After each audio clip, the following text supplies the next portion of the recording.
Hello and welcome to another episode of Soul Nectar Show, that show where we talk about all things essence, where we gather around the campfire and we share our stories of connection to that which is bigger than us, to the great mystery beyond the veil, to those synchronistic moments that lead us inexorably to who we are in truth through a series of divine moments, divine connections, and that might not seem divine at the time. It might seem like, well, this stuff hurts or this is crappy. I don't want this.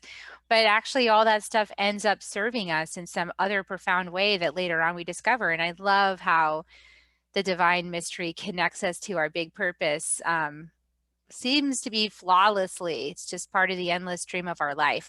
I'm your host, Carrie Hummingbird, and I love these conversations. They illuminate me, they open me, they help me to be a better human, they give me more insight. And I invite you to all of these conversations. And, I really find yourself in the conversation too, because we are, we are evolving together. And the more we can listen to another person's experience and the more we can really put ourselves in the frame of reference that's being shared, the more we actually see how we share so many things in common. It's just that the details are different. And we can have more compassion and empathy that way. And I believe that's the path to less war and less conflict, is by taking the time to drop in and really listen to each other. And that's what we do here every single week on Soul Nectar Show. And you never know what you're going to learn and what you're going to find about yourself in these conversations. So I invite you today to a conversation with my new friend, CJ. Welcome, CJ. Hi everyone. So glad you're here. CJ Liu is an executive coach and the host of the Fire It Up with CJ show, which I've also been on, and I'll definitely put a link in the show notes. And she's a mom too, to two college age boys. And so we have a lot in common there. As I've got two of those same things. One still in my house and one leaving. We're gone with his grandma right now. So yes, mothers unite in the epic, I was going to say battle, but it's not really a battle. Mothers unite in the epic mission to save Earth. Hmm. I think that sounds good. So, CJ, gosh, I know we're going to talk about a big topic today. And before I really get into that, I want to just hear a little bit about you and what led you to host your Fire It Up with CJ podcast. Like, what was the impetus that led you there to become a messenger and start sharing your message in the world? So as I mentioned, as you mentioned, I'm a executive coach, and um, I had, if sometimes you have clients that just go wayward. Something goes sideways. You have no idea how you got there, but it just goes sideways. And I had one of those clients, and a dear friend of mine said, I think you purposely sabotage yourself because you don't want to be doing this alone in your work. And I said, no, I didn't. And then both of us use muscle testing, and it's like, oh, yes, I did. Okay. And Oops. and I think I'm going back to what you said is the purpose of your show. I think in my essence, I knew that I was supposed to be doing something different, but I didn't really know what it was. And at the time, she said, well, what do you want to be doing? And I said, I love traveling, but with two little boys, because at that time they were really young, I really can't travel around the world and interview people. That's what I would like to do. Um, so if doing like what I'd like to do is just call people up and ask them any question I want. That would be my ideal scenario, and to have a radio show. And that's it. And right now, and that was right before my husband and I we took a 5 month sabbatical because he had just left his job. He was the executive director of a nonprofit. So he left his job, and we thought this was a perfect time to take our two little kids that were in third and fifth grade. We were told that's the best time where to like pull them out to see the world. So we traveled across the country. We went to Eastern Europe, Middle East, and then Western Europe, and not thinking about anything. I just knew that something was afoot, something was changing. My essence wanted me to do something else, but I didn't really know what it really was. But I had said, months before, probably like 3 or 4 months before that, no, maybe 6 months before that, this thing about the radio show. And my husband and I were like at the very end, we're like, okay, let's talk about what we want to do next. And I said, I just want to have an excuse to call people up and ask some questions, but it kind of has to be a radio show because at the time podcasts weren't that popular. And I said, it has to be a radio show for people to care. And I was like, okay, well, that's what I want. So a week and a half later, talking about synchronicities, I get a call on Skype, which is very strange because I barely check Skype, but for some reason I get a text message from Skype. And this person's like, hey, I'm in Seattle. I saw your profile and we'd like you to be host of this radio show for our network. And I thought, what? This is so weird. And I thought, okay. And I thought, and what's so interesting is I think our ego or mine is like, really? I don't know. This seems weird to me. I can't, no, and then I was like, no. And then part of me is like, no, you have to do this. Like, what is the likelihood that someone has found you? So you have to do this. And I had to overcome all of my fears about doing a radio show and putting myself out there, et cetera, et cetera. So that's how I found myself. I don't know if I found the radio show or the radio show found me, but that's how it happened. That's amazing. Yeah, that synchronicity that just like a week and a half later, boom, there it was. They reached out to you. Somehow they found you and like knew your heart's desire and said, here it is. I've had so many times in my life. I was talking to my husband, had done a TED talk, and I said, I'd like to do a TED talk one day. That's one of my aspirations. And then literally like 2 weeks later, I got a call from people in TEDx Seattle. And they said, we'd love for you to come and talk to us. And I was like, I don't even know what you want me to talk about, like distributing brochures, doing emceeing, like I really didn't know. And I thought, I don't even know what this is. So I met with them and they said, so what is your talk about? I don't even have a talk because I came here without knowing exactly what this meeting was about. And they're like, so what would you like to talk about? And I just had to wing it. I was like, well, what I want to get a sense is of what you really think is the need out there and what you would like to bring forth in the participants. I mean, I was just making stuff up on the fly, and that's how my TED Talk emerged.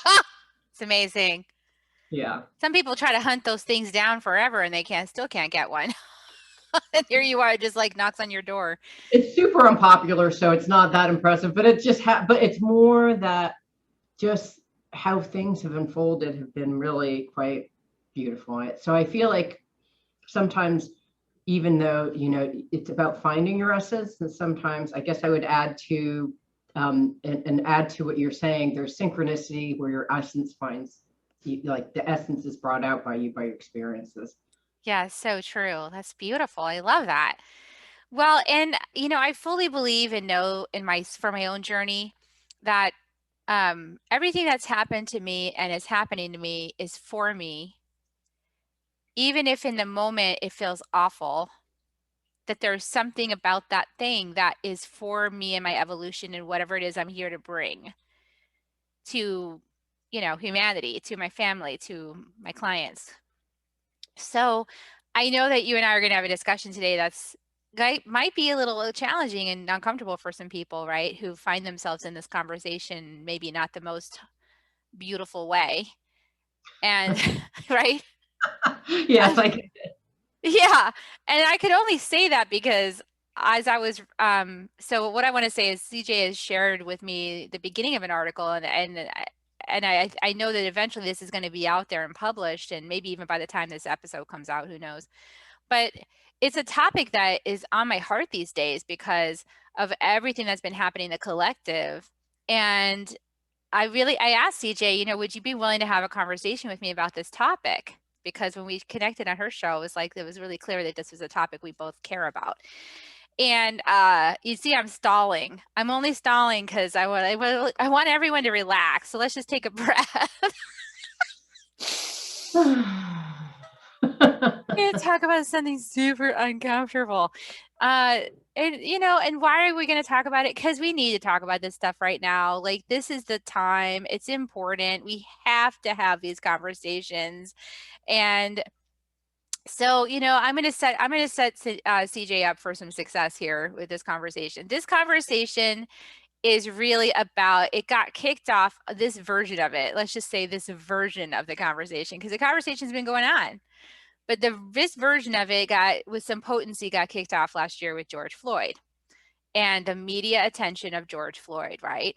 And because, that conversation about African Americans and about white America and cops, so blue bodies, white bodies, and black bodies, is very high tension, right? It's a high tension conversation.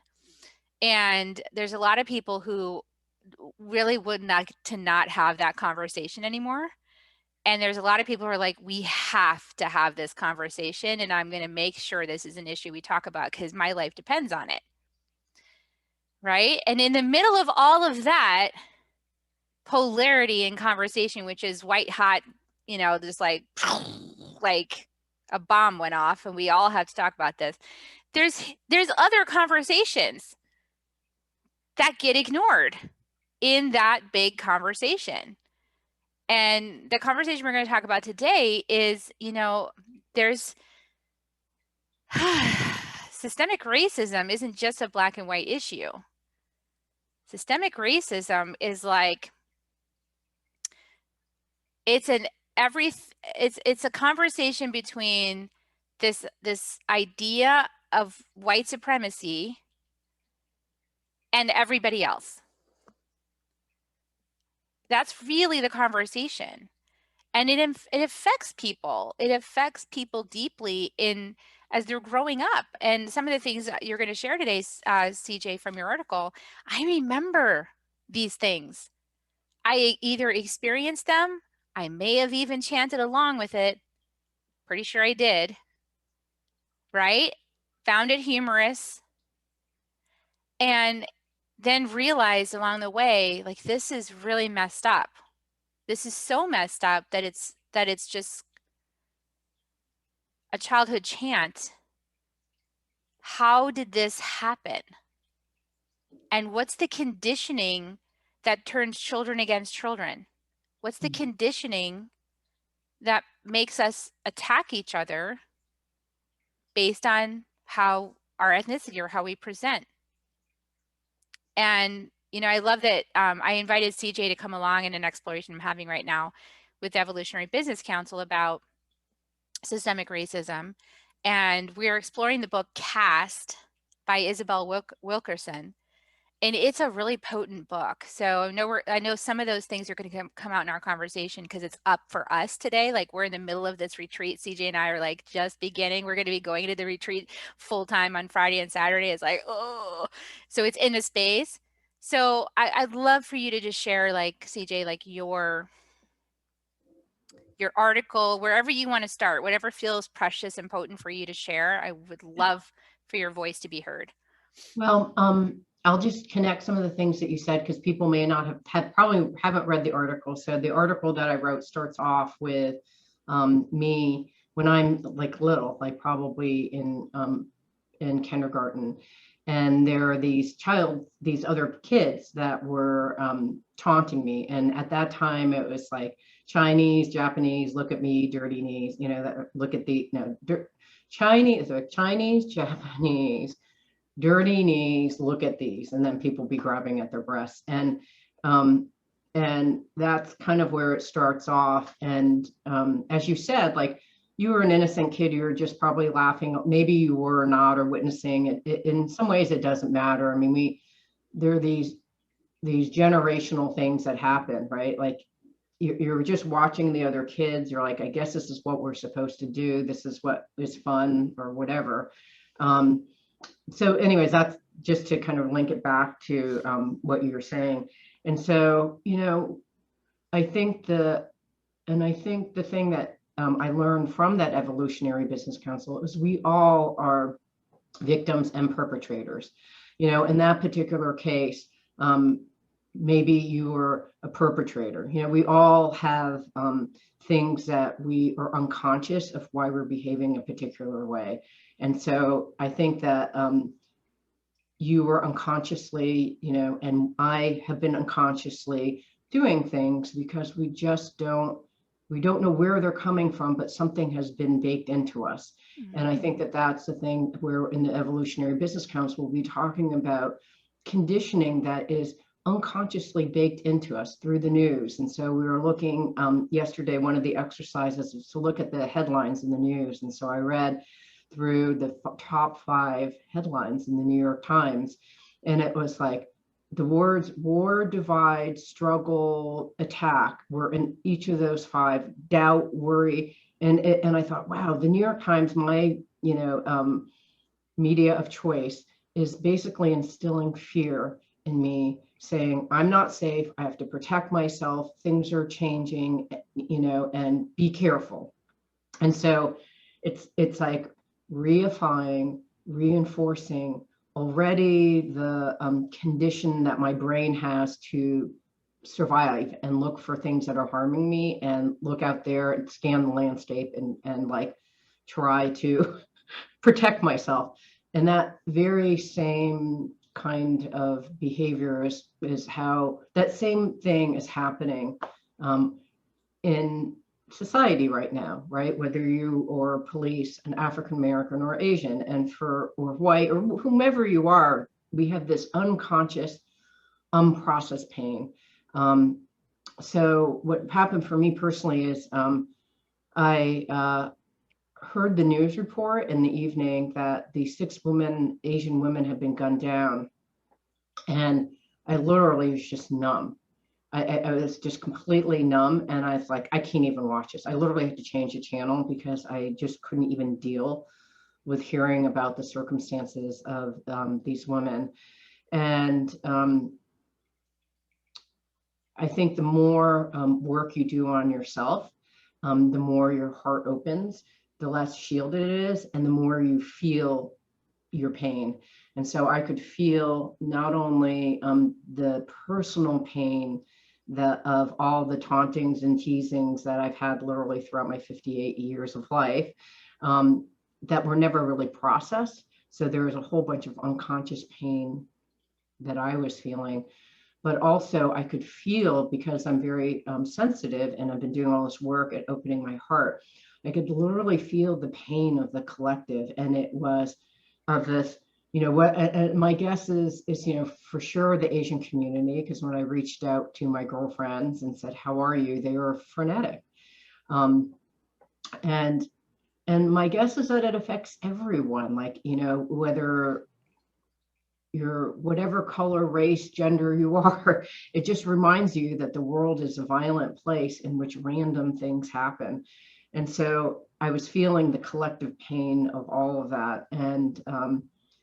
And what surprised me about the whole experience is that those shootings actually, for me, triggered opening up this well of unresolved pain that I had over those 58 years of just getting taunted, getting teased, getting pulled, getting, people fighting with me, all those kinds of things just got stuffed down. And the murder of those women reopened the wound, and it was like pus coming out.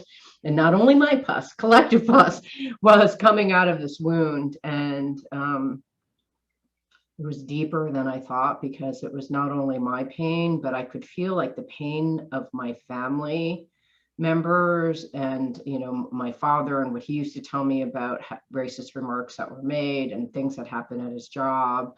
I could feel my ancestral pain, who my parents left as immigrants of China because they were not the wanted people in communist China, so they had to flee. So I could just feel the collective pain of my own tribe, but in my like racial tribe, but then the greater tribe. And so it was a very curious experience. And I've literally since that shooting have been like going down the well, deepening my understanding of what's happening. So that's kind of what happened and what triggered for me. It's really, I don't know if that even makes sense. no, it does actually. And I'm really grateful that you're sharing this with us so vulnerably and transparently. I appreciate you being willing to have this conversation, because this is an important conversation to have. And for everybody, no matter what your ethnicity, I feel it's an important conversation because we have to start to see how the system of oppression has made each of us players in the system of oppression. The big takeaway I had after, I have a couple takeaways, but one of them is this an idea in Buddhism is samsara, and it's the endless circle of suffering. And I realized as I went through my emotional journey of unpacking what, the numbness, which went into fear, which went into guilt, shame, and then went into anger, is that as I came across the circle and went to anger and like the great desire to want to go out and project it all, and but not wanting to, because I knew that wasn't, it wasn't what I wanted to consciously do, but to be conscious of the emotional wheel that I went through of suffering. And then as I sat there in meditation and I thought about it, and I said, please give me insight to understand what's happening, is that, it is a circle. It's a circle that happens generation after generation. It happens from person to person. And if it's never really ever dealt with, the circle of suffering keeps on continuing. And so what was one of my insights is until you say, no, I need to stop the violence towards myself, violence towards others, being the victim, being the perpetrator, I have to stop all of this within myself minimally. And faithfully hoping that if I stop the violence within myself, because we're all connected, it stops. I do my small share in helping the collective consciousness and healing that unconscious collective pain. Oh, yes, I agree with that. And it also is leaning into the uncomfortable, prickly moments of revealing things that people just take for granted and think that's just the way it is, and actually no, that's part of systemic racism. So I want to highlight, like, one thing I know for sure is definitely, with this regard, part of systemic racism is the way that Chinese medicine and acupuncture has been denied the same status as Western medicine in the United States. Like, right there. Taking thousands of years of wisdom and saying, well, it's not as supreme as what we've created here in white bodies. Mm-hmm. And we're not even going to recognize it as medicine. That right there is such an insult. And that people believe that people are so brainwashed in this country that they think that the people in white coats that are with the AMA are the ones who know everything. And that these people on a lineage for thousands of years with Chinese medicine, acupuncture, don't know what they're talking about. We were in China. I asked, my son was not feeling well, and but we wanted to give him an ice cream, and the gentleman said, no, no ice cream. And I said, how come? And he's like, you don't want to make the system cold. And I was like, it's hot, we're in the summer, it's not cold. And I said, so what? I'm just curious, what do you do when you're sick? And he said, you know what? I turn towards aspirin, like I turn towards like over-the-counter medicines. And I said, so do you go to acupuncture? He's like, sometimes, but like, who has the time? And so even in China, some of these things are, we really had to hunt, because I had been doing a series of acupuncture treatments for some plantar fasciitis when I was there. We literally had to ask our guide, we had to hunt around to find an acupuncturist to actually work on us. So even within China, it's actually dismissed, because I think that there is some belief that Western medicine and science is kind of more advanced. So let's emulate that versus understanding the merits. And so I think it's very interesting how in Western medicine, there's just this interest in ascent towards understanding Chinese medicine, even though I know that generally it's dismissed. I do see a trend towards it as I see a decline. And it's not, I mean, it's just this kind of thing that happens on both sides. It's and I think the beauty of that is that, you know, embracing it all, you know, because I sometimes I use Eastern medicine and sometimes I use Western medicine, and they're both fantastic. And it's being, I think, discerning on which one to use. But yeah, I think that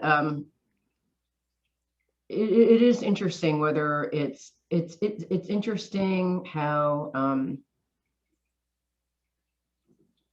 the racism that occurs. And you know, it's I'll tell you from the Evolutionary Business Council, one of the questions was about white supremacy. That was one of the questions, and what it meant to you.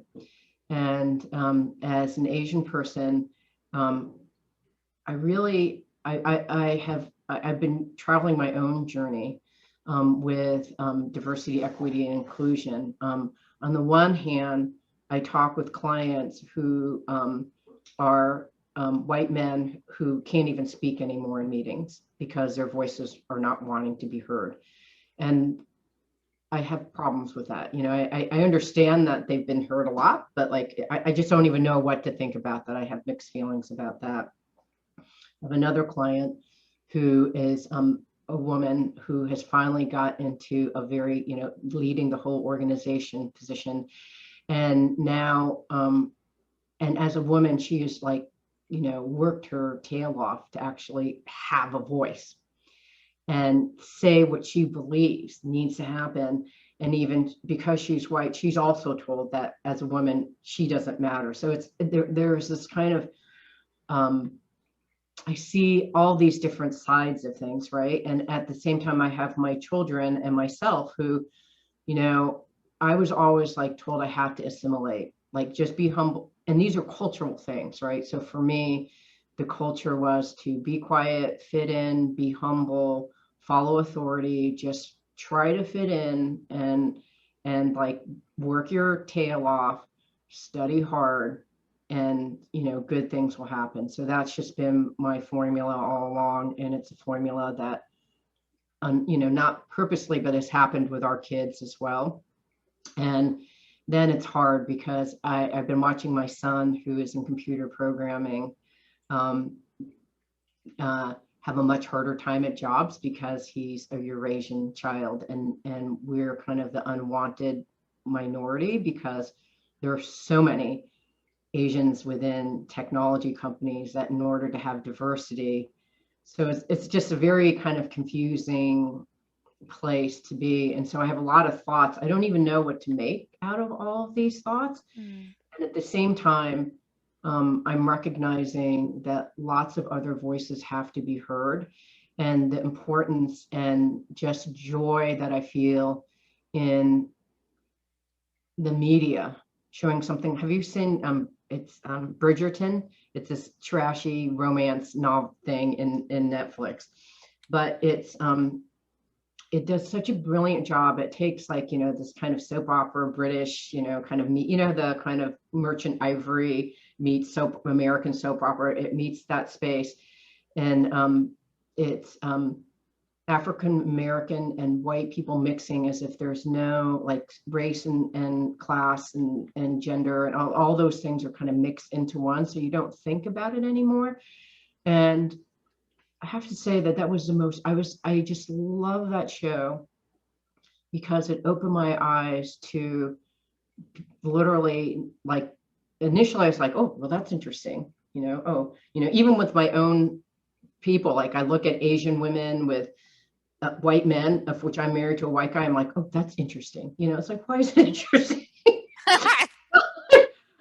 I mean, I still can't help it. And Asians I always have like conversations with my own relatives are like, oh, well, you know, she's married to a white guy, or, and with the Asians, there's all these little Chinese person married to a Korean, married to a Japanese, and there's all sorts of stuff that happens with that, and like judgments and hierarchical whatever. I mean, we all have it. And so I've been really thankful for the media and exposing, and I'm I know this is controversial, but I so love Joe Biden, and that he has all these women and people of color in senior positions. And I watch the news and I'm like, yes, I see people who exert power, grace in their own way, and demonstrate to us that everyone has a voice. These voices are important. And I can see different ethnicities like speaking their truth in a powerful way, in a way that is so congruent with our American values, that it just makes me feel so happy. So it's a very confusing time, because I'm a victim, I'm a perpetrator, I see beauty happening, I see misery and pain happening. It's a very interesting time. That's so, yeah, I resonate with what you're saying about it being really confusing, because on the one hand, I feel like I see the same thing you're saying. I've heard from many friends who are non-white, I mean, I don't know what else to say. Lots of people across the spectrum that say, it's so great to see my face on somebody in power. Like, I want to see my face on somebody in power. I want to see somebody looks like me. I want to see that. And to see it happening, I think is a sign that like we've dug in. We're like, yeah, we're going forward and we're not turning back. Like all of those if you're uncomfortable with it, then lean in, right? Like so there could be lots and lots of different ways to be uncomfortable. I'll just say one of mine. Okay, so I was got I don't spend a lot of time, for example, in Asian markets. Like I don't shop at Asian markets, right? I shop at the grocery store or HB, whatever. Like I just hadn't gone. So one time I needed something though that only was at the Asian market. And so I was like, oh, I got to go into the Asian market. And it was such a new experience for me because I walked through the doors and I smelled all the different smells. And because there's a lot of different smells in there than I'm used to smelling, right? And I was like, this is really interesting. Ooh, like, and I was just noticing what it was doing inside my body. Like my body was reacting, right? My body was having reactions. It was like, gosh, this is like almost part of it. I was a little scared too. Like my body was having smells and then the smell was having some association that I don't even know where the association comes from, but I was Right. noticing the feeling. And then I noticed that some people were looking at me like, should you be in here?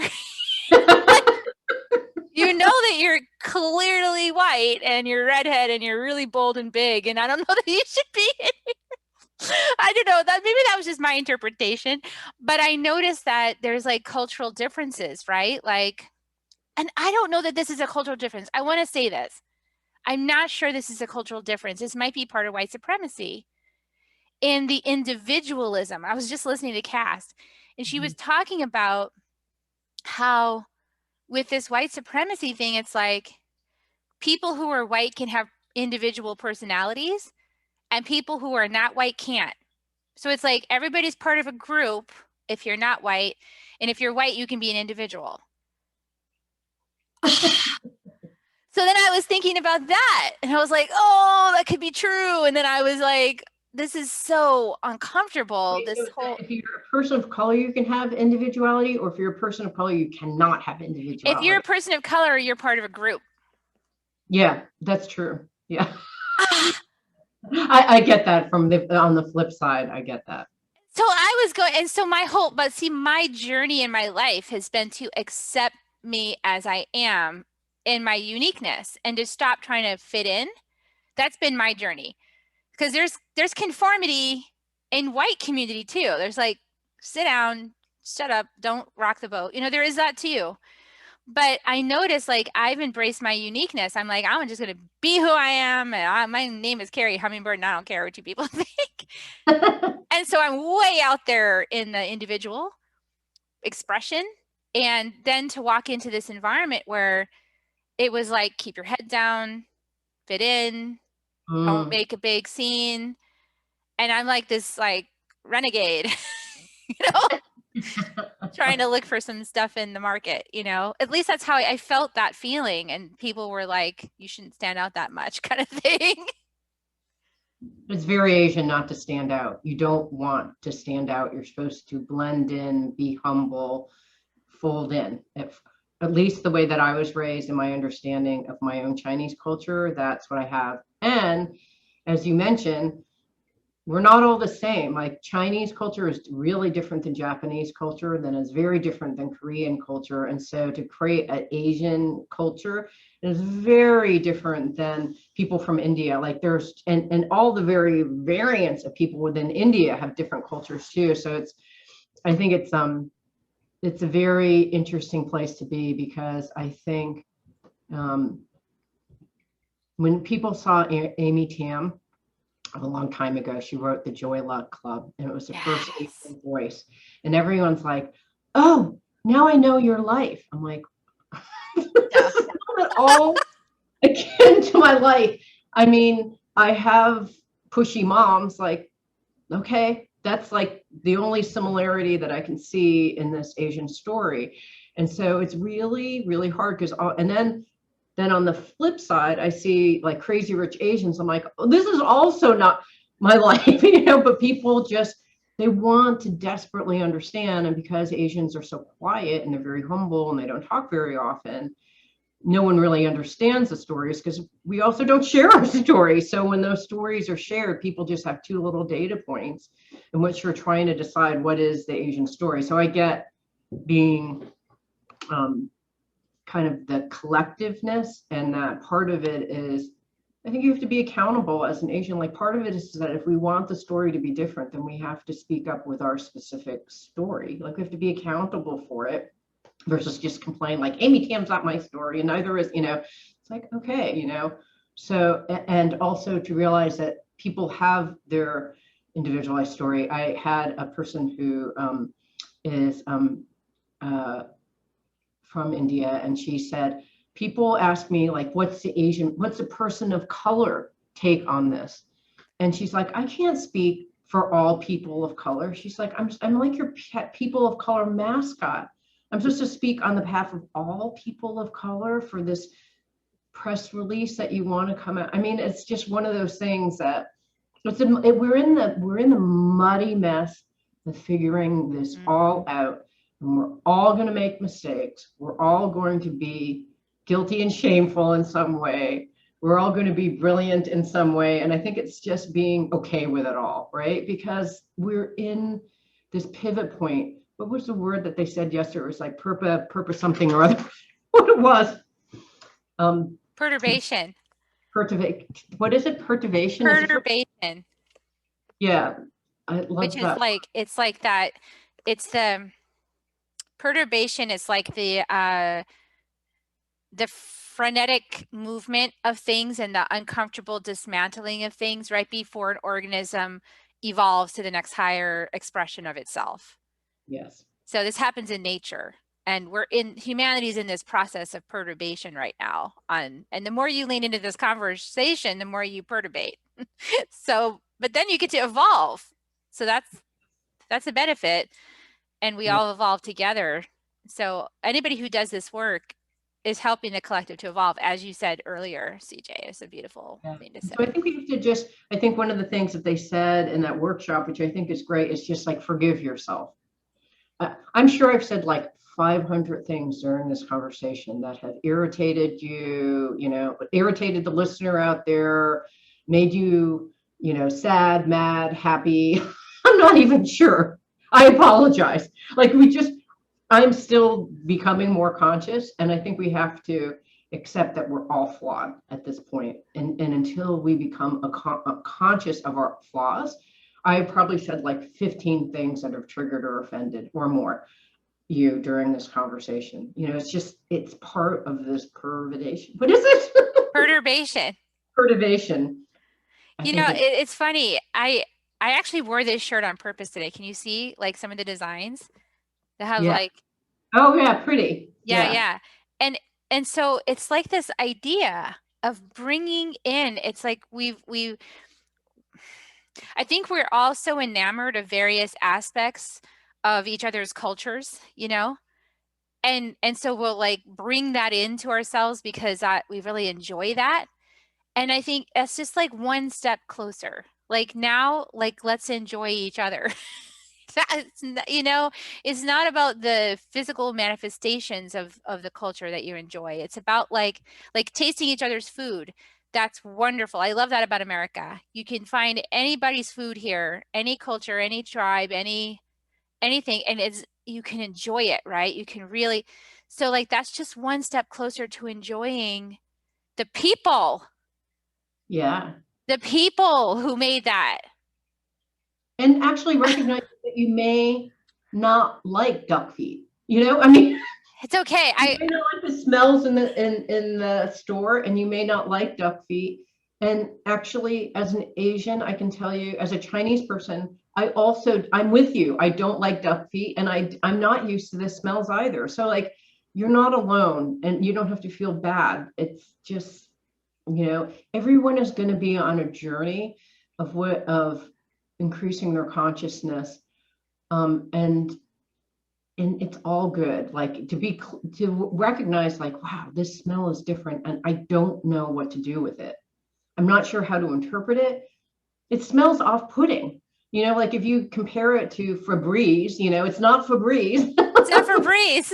And it's like the same thing with spices. It's like white people are always being mocked for not being able to have, it's too spicy.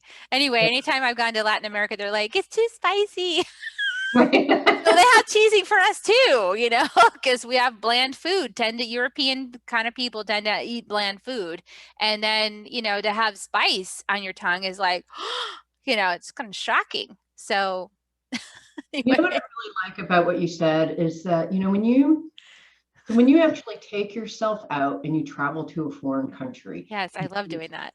Everything, right? Like, wow, this is, it looks different from here, and here are the different foods, and I'm noticing this, I'm noticing that, I'm noticing, and you're there are things that you like and you're not liking, but you're just like consuming it all and digesting and like allowing it all to be there. And like I said, some things you like, some things you don't. And I think in some ways, if we just journey along and not punish ourselves when we don't like something, and notice when that happens. So for example, when we were doing that, one of the questions was noticing news. And what I started noticing recently is I was overjoyed seeing all the different Biden cabinet positions, and then I noticed myself doing this awful thing, and it's the same thing I did many years ago. And I'll start with the things I did many years ago, because I'm like, a dinosaur. So when I was in my 20s, I would look at women who were in power positions, and I'd be like, how did she get in that power position? What is she doing that's different than what I'm doing? And does she really deserve to be there? I could do that, so I mean, so here I am, like, whole gender judging a woman for, like, is she on par with what I expect? And where do those expectations come from, right? Where do they come from? They're the white male that has been on previously. Is she on par with this? And so as I was watching the cabinet positions that Biden has elected, I'm like, is this I found myself again being like, is this person on par with my expectations? And thinking, wow, look at that racial bias that came along, whatever bias that you have, and going, wow, where did that come from?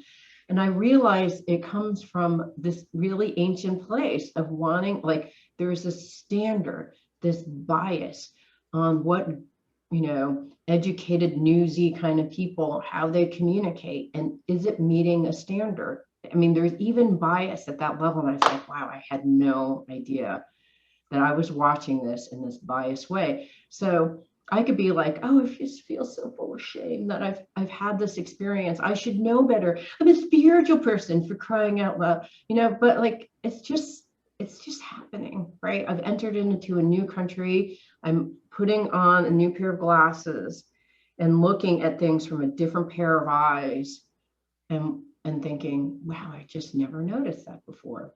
And so do I go punish myself? No, Oh, I just like, yeah, go ahead. It's like this. This is what my spiritual mentor, my current one, tells me. Because we're exploring unconscious bias all the time, right? It's a pen. Unconscious bias. Pen. Same thing. It's a pen. What are you going to do with the pen? What are you going to do with the unconscious bias? Like that's actually what it is. But we make it like, oh, it's like this. I'm a Like, bad person. awful. Like, to make it like this whole thing is just a pen. Mhm. So you can put the pen down. It's like a line of code. You can go, oh, here's this program called my life and my mind and all the way I perceive things. And I just found this pen in there. Do I want that? I think I want that pen in there. I'm going to take that program, that pen out. It's just that. It's a decision. And the only way you can unprogram it, the only way we're going to ascend human consciousness is by peeling back all these layers and taking a look at them and seeing what's there and realizing that was part of a program. Like this Yeah. whole women on women violence you're talking about, this that's been programmed in to keep us all small and powerless, Yes. I mean, and tearing each other down.